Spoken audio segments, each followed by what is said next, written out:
வணக்கம். சற்று முன் கிடைக்கப்பெற்ற மிக மிக முக்கியமான செய்தி ஒன்று வெளியாகி உள்ளது. முதல்வர் விஜய் அவர்களுக்கு அடித்த அதிர்ஷ்டம். அதிமுகவில் இருந்து பெருவாரியான தொண்டர்கள் தற்பொழுது கூண்டோடு தாவேகாவின் பக்கம் செல்கிறார்கள். நடைபெறக்கூடிய 6 சட்டமன்ற இடைத்தேர்தல்களில் 5 தொகுதிகளை தாவேகா கைப்பற்றும். திமுகவிற்கு நேர் எதிராக அதிமுக இருந்த இடத்தில் தாவேகா இனி அதை அமைத்து கொள்ளும் என்ற தகவலும் தற்பொழுது கிடைக்கப்பெற்றுள்ளது.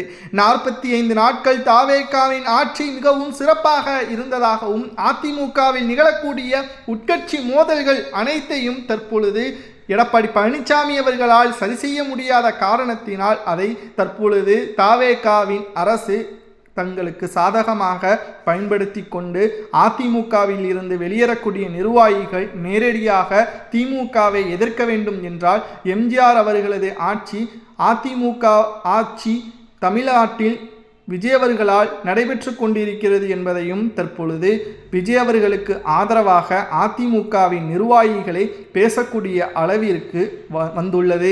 அதிமுகவில் மூத்த நிர்வாகியாக இருந்த செம்மலை, பொன்னையன் போன்றவர்கள் அதிமுகவில் வெளியேறிவிட்டதாகவும் கூறப்படுகிறது. மேலும் அதிமுகவின் வெற்றி வாய்ப்பை எடப்பாடி பழனிசாமி அவர்களால் உருவாக்க முடியவில்லை என்பதையும் தற்பொழுது நம்மால் பார்க்க முடிகிறது.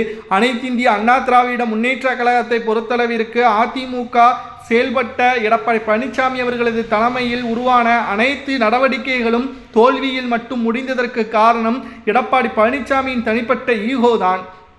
தற்பொழுது முதல்வராக விஜய் அவர்கள் அதை தங்களுக்கு சாதகமாக 2 ஆண்டுகளில் அவரது இடத்தை முழுமையாக நிரப்பிவிட்டார். மக்களால் எடப்பாடி பழனிசாமி ஒன்றும் தேர்வு செய்யவில்லை.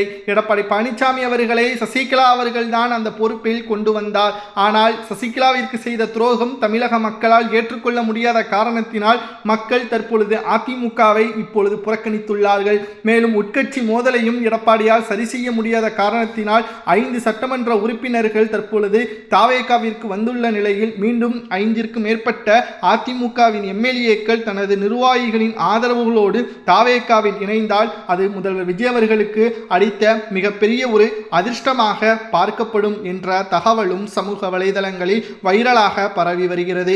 எடப்பாடி பழனிசாமி அவர்களது செயல்பாடுகள் தற்பொழுது மிகவும் மோசமாக இருப்பதன் காரணமாகத்தான் தாவேகாவிற்கு நோக்கி படையெடுக்கக்கூடிய வகையில் அதிமுகவின் நிர்வாகிகள், கிளை நிர்வாகிகள் எடுக்கக்கூடிய முடிவாக மாறியுள்ளது. செங்கோட்டையன் தற்பொழுது விஜய் அவர்களுக்கு ஆரம்பத்தில் ஆதரவு கொடுத்தது சரியாக வந்துவிட்டது. அவர் எடுத்த முடிவு 100% கச்சிதமான முடிவு. தற்பொழுது அமைச்சரவையிலும் இடம்பெற்றுவிட்டார். அன்று எடப்பாடி செங்கோட்டையனை நீக்காமல் இருந்தால் இன்று செங்கோட்டையன் அமைச்சராக முடியாது என்றும் பலரும் விமர்சனங்களை முன்வைத்துள்ளார்கள்.